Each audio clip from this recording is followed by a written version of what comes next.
Hello, everyone. My name is Tommy D, the nonprofit sector connector guy, and this is your Professionals and Animal Lovers show. And we come to you every week live as a radio show here on talkradio.nyc. And we're here for a couple of reasons.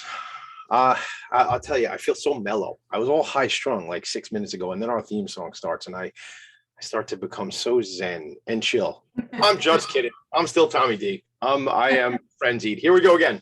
All right, so this is the Professionals and Animal Lovers show. We want to do a few things, and I'm gonna kind of change up the introduction today, but we want to do a few things each week. We want to amplify the message of how important it is to live right next to the Long Island Railroad, because the Long Island Railroad train shows up every time I try to talk on a live video or not. And I tell you that because I just heard it, and you'll all will hear it now. That's not what we're trying to amplify. We're trying to, Val looks so confused. We're trying to amplify the message that the bond between animal lovers is incredibly strong. The reason I said the Long Island Railroad is because it just shows up every time I'm in a meeting. Here we go. We want to show the support for organizations. We want to show the support that nonprofits who serve the animal advocacy community, organizations, as well as professionals and animal lovers who serve the animal advocacy community want to work together. We want to show that business owners who serve animals and advocate on behalf of animals want to work together. We do 4 things here. There's the train. I told you it was coming. Choo, choo. We want to do 4 things together. We want to educate. We want to advocate.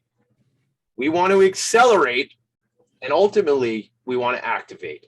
What, right, Val? We want to activate, right? Isn't that something we want to do here? Activate. Pet Avengers, activate. That's what I wanted you to do. My cat. That was it. You almost knocked. Is that Puffy or Phoebe? Phoebe just jumped out of my lap when I did that. See, you got to be careful. You're supposed to be an animal advocate, and you just threw a cat on the floor. So look, at least it wasn't like a big cat, because it is the year of the tiger. So shout out to all the people who've been telling me, happy year of the tiger. Yes. I don't know if you knew this, Valerie. I don't know if I told you this, but my children were off from school yesterday, which is a new thing. I guess the Chinese New Year is now a day off. So I see Linda nodding and Alex. Oh, wow. I didn't know. All I knew was there were small people in my house that are not usually here during that time of day. It's a federal holiday now. I didn't know that either, but I do have to piggyback onto the Year of the Tiger thing, because there is a piece of legislation. This is part of the education that we like to provide to all of our animal advocates out there, or if you're looking to get involved and make a difference. This is an easy one. You can contact your legislator and ask them to support the bill, which is HR 263/S as in Sam. It's actually, this is about, just to give you some insight, think of Tiger King, big cats that are bred for photo ops, where people can come and hold a baby tiger, a baby leopard, and pet it. But then what happens when those animals grow up, right? It's a nightmare. They don't deserve to be in cages. They really deserve to be in the wild. And it's just an industry that's really riddled with abuse and mismanagement for the animals. So again, where is that? That's a federal bill?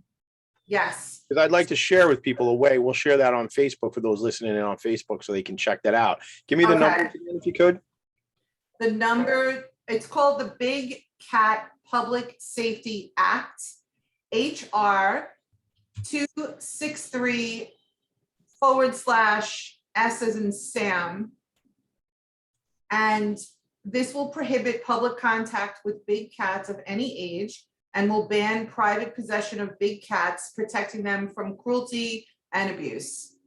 So I found it on congress.gov. I mean, let's be honest. These are wild animals. To me, I don't know a lot about this stuff, but I know they're wild and they're supposed to stay in the wild. They're not supposed to be caged. They're not supposed to be put in the zoo. I remember 15 years ago, maybe 20 years ago, there was a guy in the Bronx, in an apartment building in the Bronx. You remember this story? He had like a Jaguar. Yeah. He had a Jaguar living in his apartment. I'm not the guy who knows a lot of stuff on the show when it comes to animal advocacy, but I will tell you this. having a jaguar in an apartment building in the Bronx is not what you're supposed to do. Like that, I know. Not a good idea. I don't think I'm going out on a limb with that one, right? Right. No, and the truth is they're not, it's very difficult for a human being to live up to the standards of requirements that these exotic animals require. It doesn't happen. They're used to hunting and killing and living in the wild. You cannot mimic that in your backyard. And as you saw with if you watch Tiger King or other episodes, sometimes these creatures then get transferred. They end up in like roadside zoos, or in the old days, like a circus before animals were removed from the circus. And it's not a life for them, like at all. Did you watch that? Did you watch that Tiger thing? I tried. Did you, Linda, Alex, did you watch that show on Netflix? I did check it out because of all the publicity it was getting. Yeah. Really crazy. Yeah, I didn't watch it, and I mean, I have addiction problems for sure, and that's a show that I could have got really wound up in because I know it was like a frenzy, but I just somehow avoided it. It just seemed like, and then the more people are talking about it, the more annoying it seemed to me. Yeah. And like, what's her name? Carol Baskin. Like my kids never watched the show, but it became like a TikTok thing, like a song, and my kids would like say the name, and I was like, that's a character from a show you guys have never seen. Very strange. Very strange to me. The point though, right? So, when we talk about educating and advocating, it's about us bringing you this information. It's like, I'm here every week to learn. And I think that's why our friends and fans and people that check it, I said we have fans, Valerie. I like that. Like we have fans. So talk about it. So talk about it. Just in, we only saw this show in September of last year. And after about a dozen episodes or so, we had 25,000 folks that checked in and listened to the show. So I just want to make a shout out to the people who have been paying attention to what we're doing. Yes. We're always looking for ideas and opportunities where you think we can improve and get better, because this is a community. I don't even know if we're going to share yet, Val, but we made a decision on something that we're going to do. I don't know if we're sharing it or not. I'll kind of let's share it. I'll make it real. I'll let you share it, because once we put it out there in the universe, as you say, it is certainly real. Then we can't go back on it. So before you share that, what I want to say is, because of the success we've had and the community we're building here together, and I don't mean Valerie and me, I mean all the folks who come on the show, the people listening, the people following what we're doing. We've decided to open up an opportunity for some select companies that might want to be involved from a sponsorship perspective. If you're serving the community that we are connected to, and that's valuable to you, reach out to us. And the way you do that is you can send us an email at jovi@PAL, PAL-show.com. So Jovi, is Jovi even here, Valerie? He is. He's actually helping with the laundry. What? Okay. Linda. He's in the other room. He's lying down. He's a dog. He's monitoring the laundry. So like animal abuse, I mean, is he a servant? I'm not real clear what's going on. He's a supervisor. He's a supervisor. Fair enough. All right. So somebody else is doing the laundry and he's there. All right. Let's Alex Wolff. I haven't seen you in real time, like in a room in years now with COVID, right? Yeah, it's been a COVID's age. I know. Right. Yeah, a COVID's age. I like that. When I saw you were on the show, I was like, oh wow, how fun is this? Alex is going to be on the show.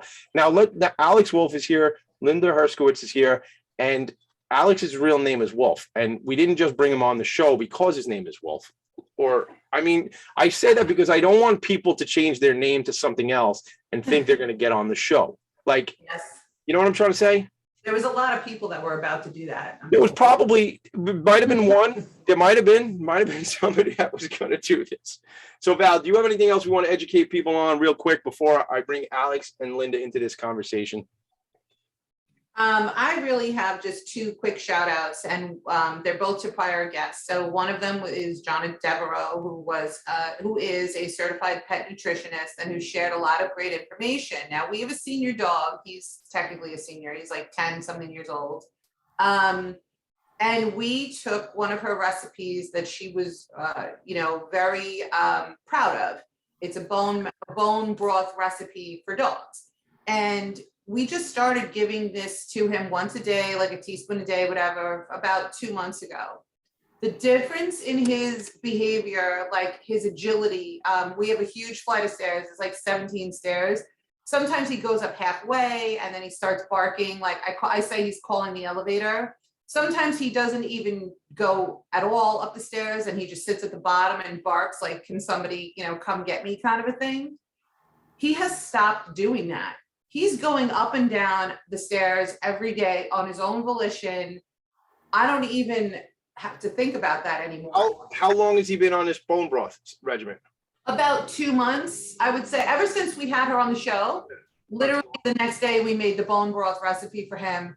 And he did have a little tweak several months ago, like we, in his ACL, whatever. And, look, he's getting older, just like us. It's not as much fun to climb stairs anymore. But now it's just a non-event. And that's huge. That is huge for us. You know what I mean? Like the fact that he's feeling really good and he's running up and down the stairs, it's night and day. So it's like, to me, it's like a miracle broth. And I encourage anyone who, Shout out to Jonah. especially, Yeah. Shout out. Like, that's so awesome. It really is, and it's easy to do. So anyway, the other last thing, sorry, quick. I just want to say, Val, we'll put a link to Jonah. Her company is Fetch, right? And we'll share some of her information on Facebook as well. But Val, please go right ahead, take it away. Awesome. Sorry, the last other thing, one of our first guests, it was two, Regina Mendoza, who runs Camp Happy Tails. I just actually was able to refer her a wonderful family who's looking to adopt, a rescue dog. And so everybody crossed their fingers. I think I might have made a good match here, but, I would only refer people to her because A, she runs an incredible rescue with very high standards. And B, because this is a fantastic family that is, certainly worthy of a wonderful animal. So just a couple of quick success stories I wanted to share. That is great stuff. And, listen, that's community, right? Well, that's what we're trying to do. Like, this is to bring to you education and awareness about what's going on. And I have, as some of you might know, I've been out to Camp Happy Tails NYC with my son. Yep. And we had a special day out there. And actually, I don't know if we commented on the show last week, Valerie, but, I saw the,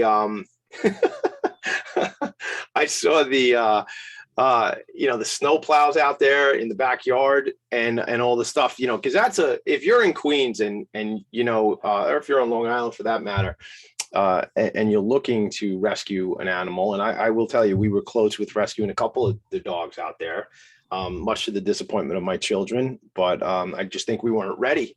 But if you are ready, you got to go rescue. You have to. Regina runs a tight ship out there. And I'm appreciative. I mean, I had a broom in my hand most of the time we were out there cleaning up. So it was very fun. Let's jump into this because I know Alex, Linda, I don't know if we've met before. Valerie and Alex had talked before the show, but I don't think you guys have met prior to today, right? We've never met in person. I don't think I've seen, quote unquote, Linda in probably 10 years, but I can't believe what a small world it is because she had sponsored one of my business networking events, like in 2011, I think it was. And I just remember she was so wonderful and sweet. It doesn't surprise me at all when I saw her name involved with, doing something compassionate for animals. So it's just full circle and I'm really excited. It's pretty special. Sorry to cut you off, Linda. So here's the thing, Alex, introduce yourself real quick. And then 30 seconds, Linda, the same thing. We'll go to a quick break and then we'll really dive into the story. So Alex, take away. Okay, so I'm Alex Wolff. I'm the director of photography for Concierge Photography in Jericho, and I travel around the world and I take pictures both above and below the waterline of animals. Of course, I do photos here as well, portraits, all that kind of stuff. But here we're talking about animals today, so we'll focus on that. So, and you bring your friend Linda, which is so fun. That's what we do here. It's all about connection. So tell us, Linda, tell us about yourself and what you're working on in the animal world. I am Linda Herskowitz, and I'm a sales director with Mary Kay Cosmetics. I'm an entrepreneur, and I have started many years ago with Canine Companions, and I am a puppy raiser volunteer. It's a non-for-profit, and I'm on puppy number 5, who's sound asleep in his crate. But I do have a change of career dog here that maybe she'll show herself or not. The way I got involved was my husband and I adopted a dog that didn't make it. It's called a change of career dog. And what we did was we became a therapy team through ABT, and he was the resident surfer dog for Camp Anchor in Lido Beach. Oh, He I served on love his, them. Yep. served on his board alongside autistic children on their boards, and he recently crossed the Rainbow Bridge. So what they did was they had a paddle out, and they had it just like they do in Hawaii, Wow. Mhm. out on the boards, and we had this whole big celebration of life because I was very fortunate to have him for 10 years. What was his name?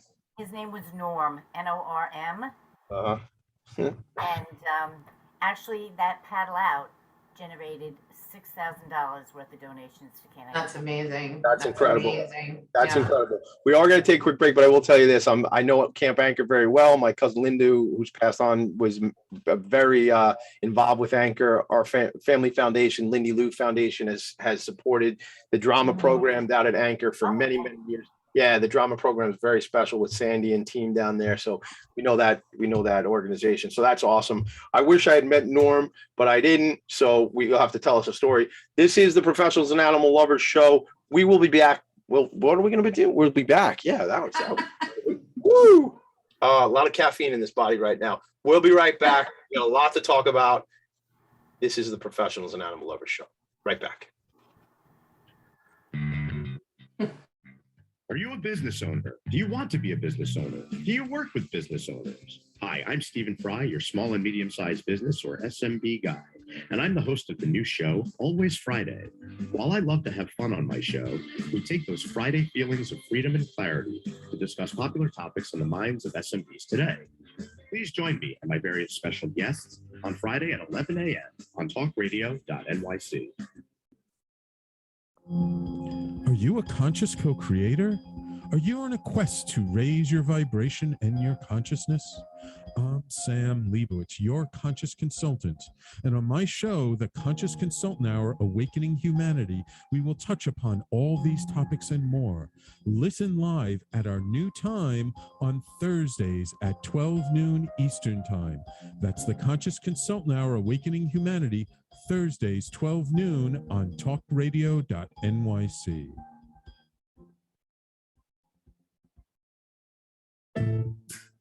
Are you on edge? Hey, we live in challenging, edgy times, so let's lean in. I'm Sandra Bargman, the host of The Edge of Every Day, which airs each Monday at 7 p.m. Eastern Time on talkradio.nyc. Tune in live with me and my friends and colleagues as we share stories and perspectives about pushing boundaries and exploring our rough edges. That's The Edge of Every Day on Mondays at 7 p.m. Eastern Time on talkradio.nyc. You're listening to Talk Radio NYC. Uplift, educate, empower.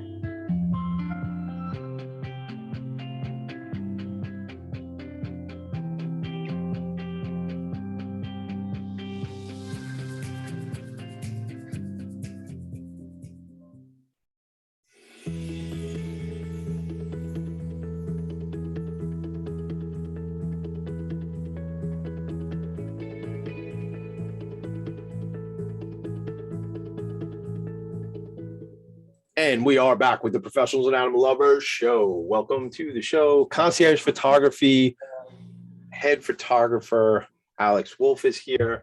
Linda Herskowitz on behalf of Canine Companions is here. Right away, I mean, towards the end of that first segment, we're realizing how deep the connections go, right? When you're connected, specifically like Long Island geography, you know, that's happens a lot out here. But let's dive into this conversation. I showed some photographs during the break, and I mean, I still have them up on my screen, and I'm like in awe. Like, I've heard the coral reef, unfortunately, because of what we've done to this planet, is struggling. Alex, these photos that you're sharing, are they recent photos? Can you tell us a little bit about what you're doing on the water? One of those was an anemone crab. On anemone, I think that was in the Maldives. There was a little shrimp in the upper left-hand corner. So anemones grow where there is healthy reef. The crabs, of course, grow where there is healthy coral. The anemones and the coral's healthy where the water's clean. And actually, it's very temperature sensitive. So corals can actually die off during El Nino years and other heat waves in the ocean. So I have like so many questions, I can't help it, but so let me start with professionally. I know there's a lot of people out there who love to take pictures, obviously. I am aware that technology obviously has changed a lot too, but if someone was hypothetically looking to get involved in wildlife photography, what would you suggest? Like, did you take classes, or did you just always do it and then eventually submit your pictures and people started, or organizations bought it, or how You does know, well, first it's a mix. And I would say that before someone spends the time learning to be the photographer, they spend the time learning the business end of it to be able to market their work. Most of the time when you see photos that people do, they're really for themselves. They're not, they might be what you consider professional quality photographers, but they're not out there marketing and selling that work. They're doing it for themselves and to share with friends. Experience is probably the number one teacher, but what someone had told me a long time ago, one of my mentors, was said, you have to see great work to know how to create great work. I had a mentor, John Woodward. He was the photographer for the Yankees, for the Tennis Association. So not at all a nature photographer, but when he looked at my work, he told me how nice it was, and then told me the gap between my work, and everybody loved my work, and professional work. So he had to point out and showed me the difference between what I was doing and that professional level of work. Composition was a major piece of that, and how to clean up an image so that it is something that people want to look at. Alex, is that both in the initial, because this just seems pretty technical at this point. Is it in the initial shot? Is it in the development phase? Like, can things be improved upon in the production phase after you've already taken the shot? Again, digitally now, sure, right? Yeah, so actually that was always the case. There's a photo of 4 generals from the Civil War together, and they had never met. So digital manipulation of photographs is 150 years old. So it's not something new. And even Ansel Adams, a famous landscape photographer, father of the zone system, but was manipulating his stuff inside the darkroom. And my mother loves his stuff. He's got the black and white, right? The nature, the big old pictures. Yeah, I do too. And he at the end of his career, he was doing Photoshop. So here's the thing. So I started in film, and I used to think that what I caught on my camera on that particular day was it. It was either a good photo, a great photo, or not a great photo. And what's happened is, if you have your own darkroom, you can improve that. Wildlife photographer Charles Glatz is from Long Island. And I remember being in his house, in his bedroom, we were still living with his mother 45, 50 years ago, using what's called a slide duper. So he would take a picture of different portions of a slide and block out different portions, and he'd be putting sunsets behind animals when there was no sunset. Now he's I think he's a Canon Explorer of Light, and a professional wildlife photographer from Long Island. He doesn't have to do that anymore, but he was doing that before there was digital. And digital has. I used to do that. Used to do slide duping. I used to do that with scissors and like rubber cements. Yes, you're absolutely right. Cut and paste. Yes, used to legitimate, like literally cut and paste. I have to ask you though, because this is just how my mind works. I know this. I've been snorkeling and whatever, and I always said to myself, if I ever saw a shark, there's no need for them to even come get me, because I would just have a heart attack and die in the water. But anyway, what I'm assuming in wildlife photography, you must have had some scary moments. Like, was there a time where you actually were legitimately like, uh-oh, this could be really bad? So I'm also a dive instructor. I've never had a problem with animals. But I have had to rescue people at 100 feet, where they're running out of air or someone having problems that they create for themselves, like someone who's going diving who was drunk Oh, and couldn't really control themselves, and we had to rescue her. And that was only in 8 feet of water down in the Cayman Islands. are you photographing 8 feet of water? That's scary. That she isn't even that far down, and you still had to be rescued. But she You still. said it's a she. Was it a she? That happens to be a she. I didn't say that. Alex said it. No, Alex said it, Valerie. Don't. That's not Okay. fair. Yes, That I is did, fair. I did say it, but the guy who I rescued at 100 feet was a Marine who was on duty on embassy duty. Mm, Um, and I had to save him in the Gulf of Mexico. Now, I'm sorry, the Gulf of California, at 100 feet. So it's not a man-woman thing. Scary. It's, No, I know. I was just teasing, but ultimately, I find it interesting after all these decades of wildlife photography. Like you have pretty much not had a close encounter with like a grizzly or somebody. I don't go near grizzlies. And I do sharks. Now there's an interesting quote I have here. And here's the interesting thing. We pay extra money to dive with sharks. I mean, that's a premium. So if it costs $100 to go diving, if you're doing a shark dive, it costs $175. And I do it just about every single year. Where do you do that, Alex? Where do you have to go to? Like, can you do that off the coast of the island here, or do you have to go like into the Caribbean? Yeah, there are people who I don't really like the cold water anymore. I used to teach up here. I don't do that anymore. But a lot of people will dive with blue sharks between here and Boston. But mostly I like to travel. I do shark dives with Stewart Cove down in the Bahamas, where they filmed all the Bond films, Thunderball. I've dove the Thunderball wreck, and there are sharks there every single day. And I'm talking 40 or 50 sharks. You'll see there's a picture coming up behind me of 2 sharks swimming right behind me.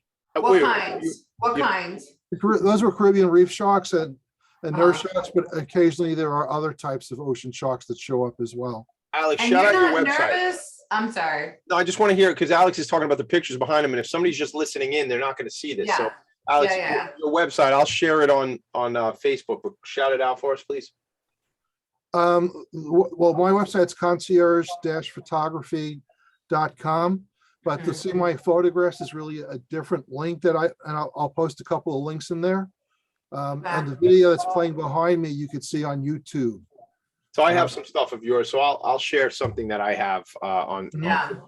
I have different links. You and have stuff. phenomenal pictures. I mean, I'm sure this is incredible work. This is like National Geographic. No, it's not. I actually not? go with a National Geographic photographer in the Maldives. Okay. We're photographing Uh-huh. whale sharks, and I have to tell you that my work didn't come close to his. So okay, so you've dived and you have seen whale sharks in person. Yes. That is so cool. That's the one kind of shark I can hang out with. Hey, So- let me ask you a question. Because we got to go to a quick break, but I got to ask this question because somebody just said this the other day, and I don't know if it's true. I can't remember. I think it was in a meeting I was in, and somebody said that a killer whale is not actually a whale, but it's a dolphin.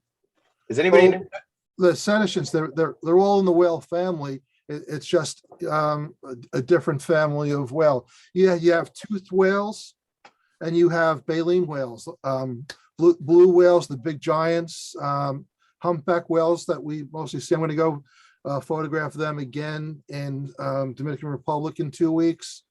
They don't have teeth, right? They trap shrimp and stuff, krill in this tooth-like structure that really is just a filter.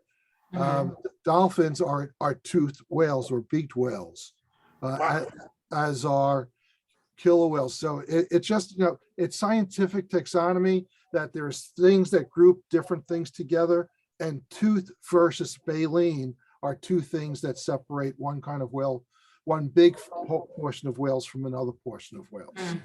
Valerie, where can you go to get this type of information? Where can you learn about bone broth for your dog's joints and then That's right. dolphins, and then we're going to be talking about canine companions. Only here, ladies and gentlemen. I was setting you up for that one. Only here on the Professionals and Animal Lovers Show. We'll be right back. 90 seconds and we're back. It's so funny. Franklin McElroy, host of the new podcast, Gateway to the Smokies. It airs on talkradio.nyc every Tuesday night from 6 p.m. to 7. Every episode is dedicated to memorable experiences in the Great Smoky Mountains National Park and surrounding areas. This show features experts and locals who will expound upon the richness of culture, history, and adventure that awaits you in the Smokies. Tune in every Tuesday from 6 p.m. to 7 on talkradio.nyc. Are you passionate about the conversation around racism? Hi, I'm Reverend Dr. TLC, host of the Dismantle Racism Show, which airs every Thursday at 11 a.m. Eastern on talkradio.nyc. Join me and my amazing guests as we discuss ways to uncover, dismantle, and eradicate racism. That's Thursdays at 11 o'clock a.m. on talkradio.nyc. Are you a small business trying to navigate the COVID-19 related employment laws? Hello, I'm Eric Sauver, employment law, business law attorney, and host of the new radio show, Employment Law Today. On my show, we'll have guests to discuss the common employment law challenges business owners are facing during these trying times. Tune in on Tuesday evenings from 5 p.m. to 6 p.m. Eastern Time on talkradio.nyc. You're listening to Talk Radio NYC at www.talkradio.nyc. Now broadcasting 24 hours a day.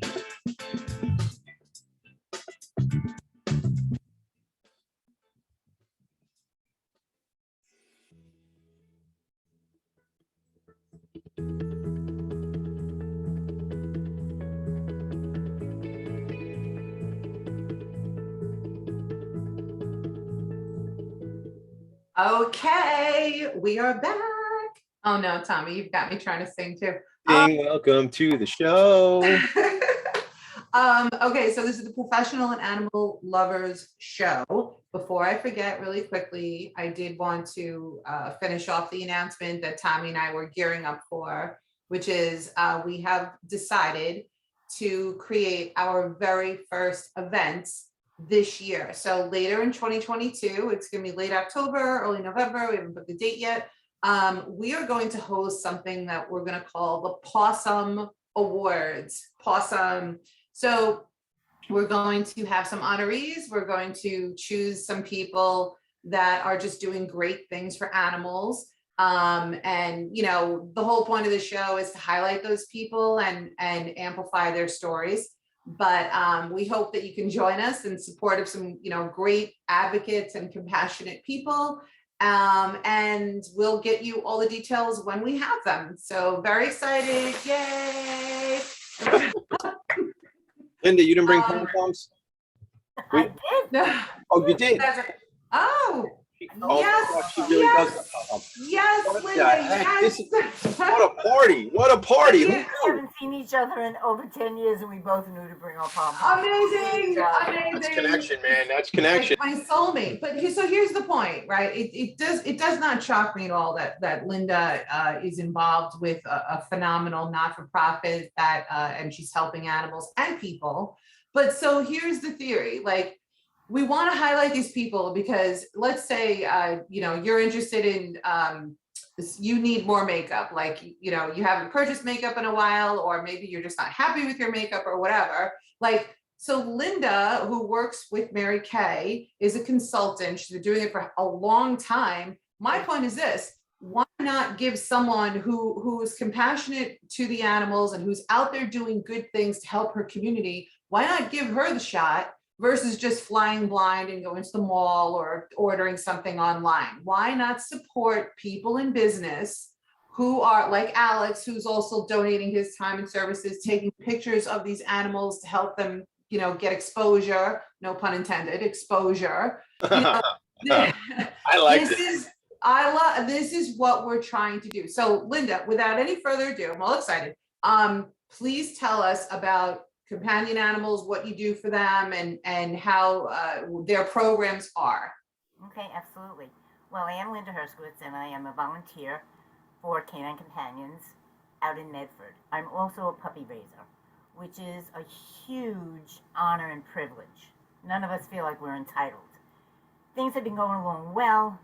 I adopted a change of career dog. That's a dog that's fully trained, goes into professional training, and for whatever reason, they just don't want to work.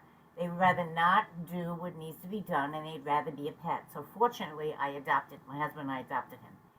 So about 2 years, we had him about 6 months, a year, and I really wanted to give back to this fabulous non-for-profit.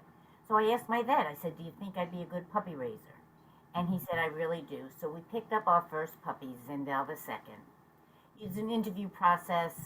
You have to always remember in the back of your mind that this is not your dog. They give you this precious cargo. Let me talk about Sean, my last one, Sean. I got him at 7 weeks on Memorial Day weekend, this past Memorial Day. He's going to be 10 weeks this month. They hand you this dog, and they do guide you along. We do have puppy classes. Of course, now during COVID, we were doing 5 to 7 classes via Zoom per week.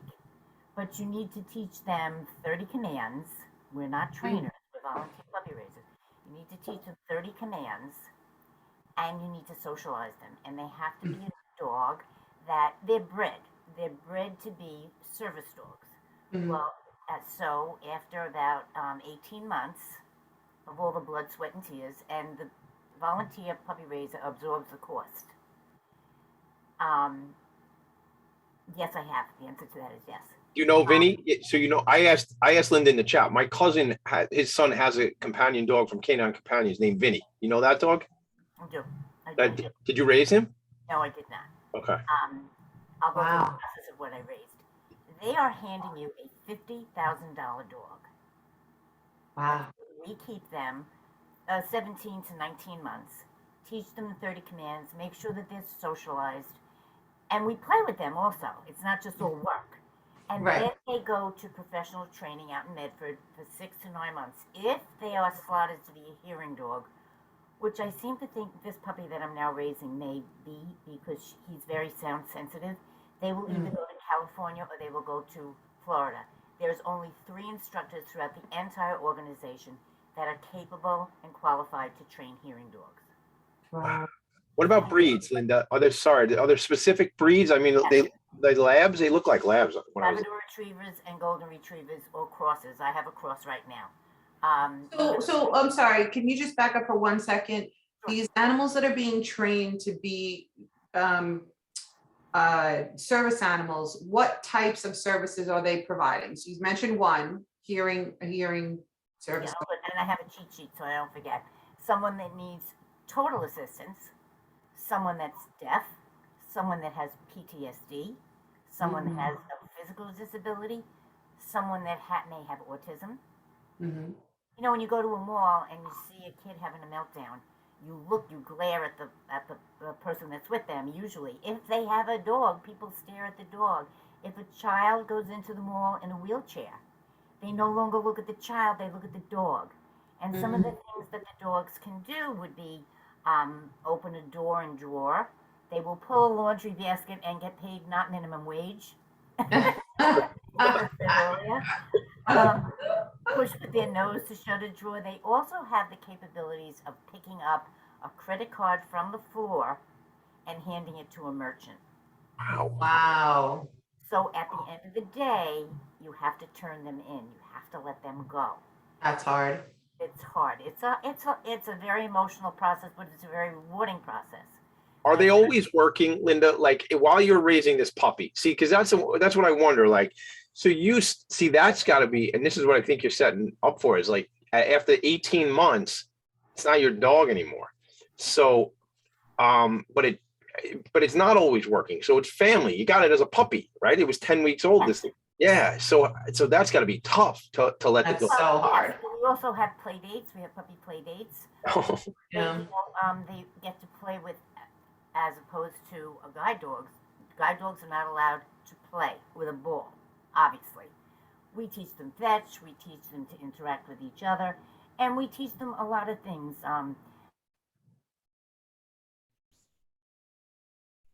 like during COVID, they had to do like just a high five. So that was, we had to scramble to learn how to do that. A lot of times we'll do a touch. But some of the other things that they do is they'll pull a lightweight manual wheelchair if need be. They will also turn the lights on and off. And my first dog changed his mind, and he went to someone who just adopted him. But this guy was going through a really tough time right now. Right at that time, he had just lost his job, and I would say that Zinbel did as much for him as, you know, another dog. My second dog, Hubert, fabulous dog. He was a fabulous dog. And he graduated, and he's with a woman who is a pediatric nurse practitioner, and she works on the island. She's also has MS. She's in a scooter. So he's a tremendous help for her, even at work. I saw a video. I don't know if this was a companion canine or not, but I saw a video of a woman who has Asperger's, and she just had an episode. I think that's what it's called. I'm not sure, but she hits herself. She actually will physically like slap and hit herself. And this dog who was with her, service animal, kind of like nuzzles up into her and like puts his paws on her, like almost like a hug. And she sunk down against the wall. And then he was nuzzling her face and her neck until she kind of snapped out of it. And then she started laughing, and then she started crying, and then I was crying. But they're incredible what these animals can learn and understand and provide. It's incredible. And I thank you too, because if it weren't for selfless people like you, and I know it also is rewarding. I mean, I fostered one cat and I was hysterical crying for the day I had to release her, you know, and that was like 3 months, you know, but it is a bittersweet thing.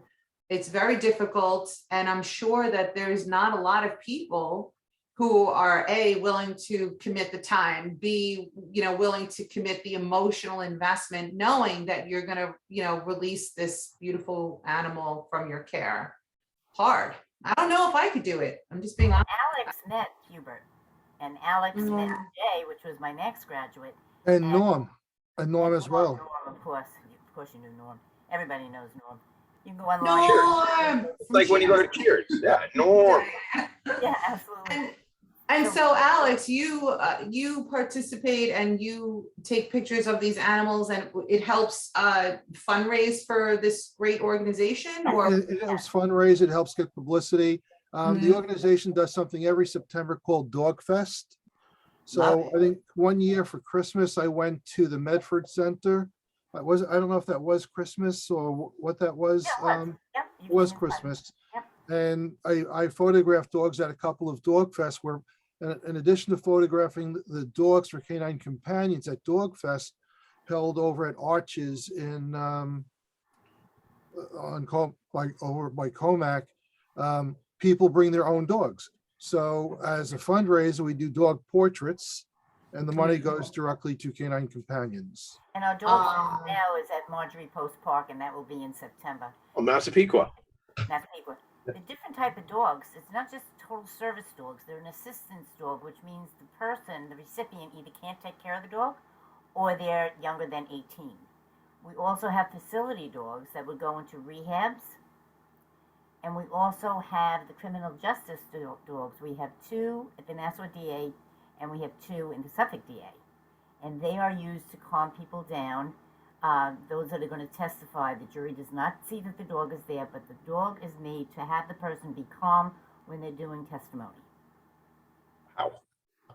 Who knew how cool? This is so cool. This is like really. Yeah. I want to just make a quick thing because we got to take a sneak out to a break real quick. But Linda, I'd love to, talk about having you on. There's another program called Philanthropy in Focus every Friday morning here on talkradio.nyc.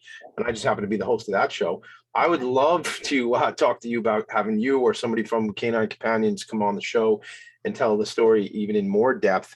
And I would like to ask for a favor. I'm on a mission to do 60 days of service for nonprofits. So put me to work out there. Maybe it's at the Dog Fest. I'd rather if I'm not walking around with a pooper scooper for 4 or 5 hours. I'm sure you could probably. Everybody has to take care of their own poop. Oh, well, good deal. I think that's all you know what? Look, I think that's a good policy, no matter what species you are. Everyone should take care of their own poop. And that's, Yeah, tell that to my cats. and let's go to a break on that note. We'll be right back. Join us every Tuesday at 4 p.m. Eastern for the Mind Behind Leadership, where we focus on what leadership really means to us and to others. We have practical discussions with the CEOs of some of the world's largest companies, owners of small businesses, and experts in psychology and behavior to get that inside track, what to do, what to avoid, and what really happens. Join me, Graham Dobbin, at the new time, 4 p.m. every Tuesday for the Mind Behind Leadership, here live on talkradio.nyc. Hey everybody, it's Tommy D, the nonprofit sector connector, coming at you from my attic. Each week here on talkradio.nyc, I host a program, Philanthropy in Focus. Nonprofits impact us each and every day, and it's my focus to help them amplify their message and tell their story. Listen each week at 10 a.m. Eastern Standard Time until 11 a.m. Eastern Standard Time, right here on talkradio.nyc. Calling all pet lovers. Pet Avengers, assemble! On the Professionals and Animal Lovers show, we believe the bond between animal lovers is incredibly strong. It mirrors that bond between pets and their owners. Through this program, we come together to learn, educate, and advocate. Join us live every Wednesday at 2 p.m. at talkradio.nyc. You're listening to Talk Radio NYC at www.talkradio.nyc. Now broadcasting 24 hours a day.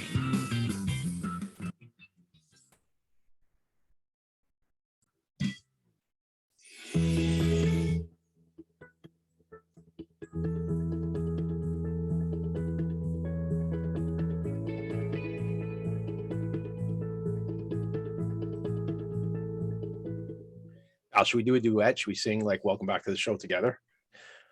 Want to do it? 1, 2, 3. Welcome back to the show. Totally unplanned. Look at us. Oh my God! It's like, is it Lennon and McCartney or is it Heffron and Tommy D? I don't know. Like perfect. You guys have jobs, right? I don't like what you're saying, Wolf. I don't like what you're about to imply here, sir. Should we keep our day jobs? Is that what you're saying? Well, you know, they're very talented amateur photographers as well. Very good. I just laughed so much I snorted. That's not good. That's silly. Okay. All right, so we are back. It's P.A.L. Valerie, this is the lightning round. Let's move to it. Let's get Alex back in the conversation.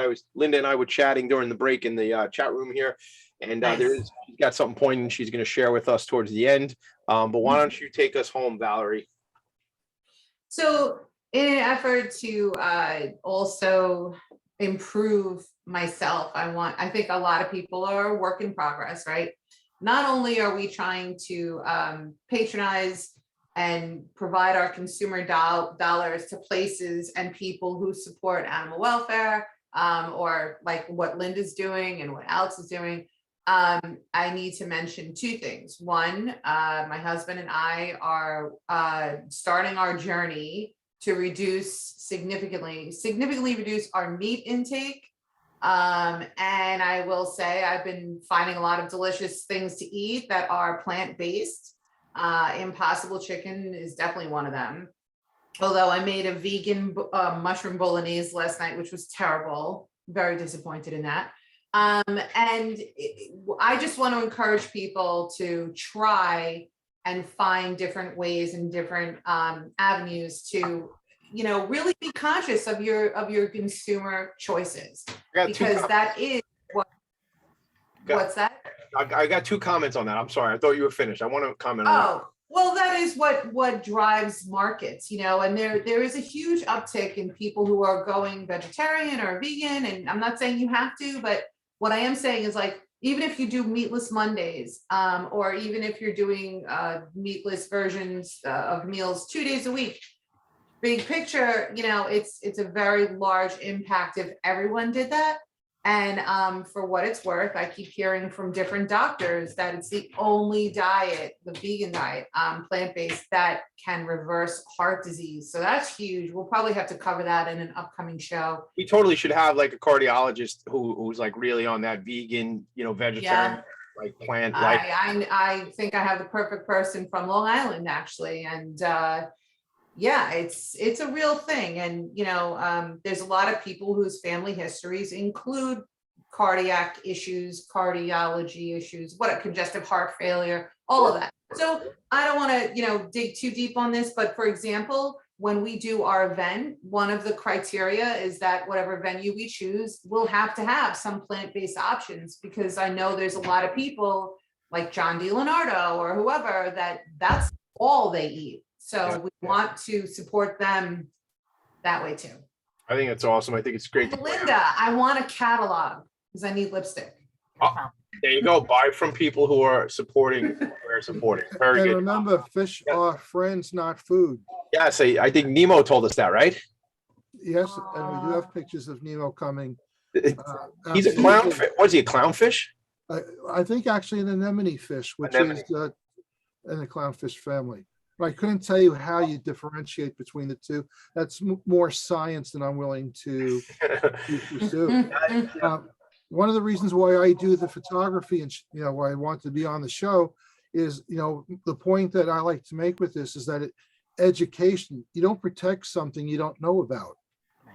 And that's true whether it's a puppy or the water.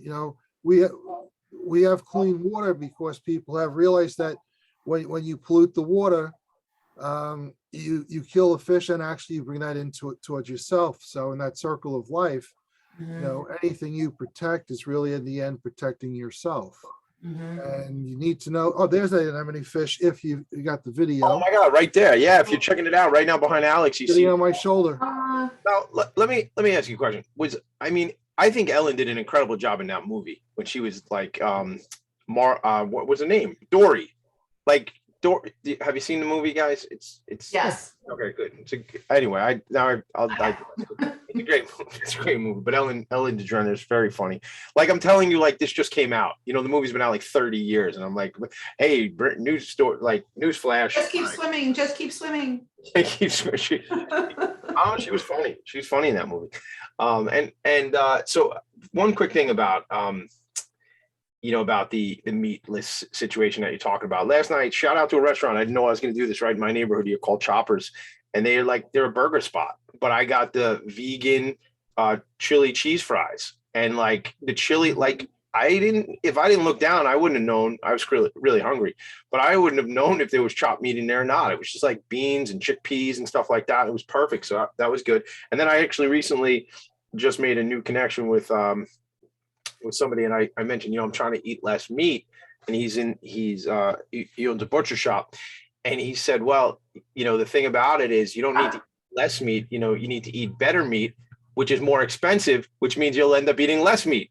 And I said, oh, look at that. You can't afford as much meat. Wow. I said, wow, that's pretty funny.